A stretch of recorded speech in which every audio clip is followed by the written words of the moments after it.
એક પત્ર વાયરલ કરી અને કૌશિકભાઈ ઉપર આક્ષેપ લગાડ્યો હતો. લોકોને એમ થાય કે કૌશિકભાઈ, હું તમને એક દાખલો આપું, હું ન ભૂલતો હતો. આજથી 10 દિવસ પહેલા કૌશિકભાઈનો ફોન આવ્યો, વસંતભાઈ મારી ઉપર. એને મને મહિના પહેલા કીધું હતું, ભરતભાઈ તમે માવા ખાવશી બંધ કરી દેજો.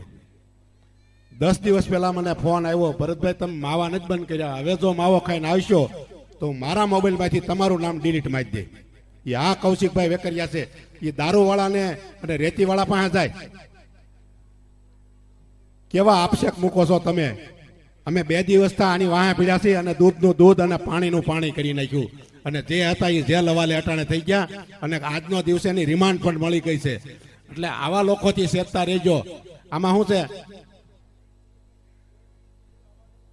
પછી બહુ બોલાવા જાય તો પછી આગળ પાછળનું ખુલી જાય ને તો પછી કોઈ મેળના નહીં રહ્યો. હું તમારા માધ્યમથી કહેવા માંગુ છું, એટલે માપમાં રહેજો. જો ખુલી જાય ને તો પછી કાંઈ માપમાં નહીં રહે અને બધું બહાર આવી જાય.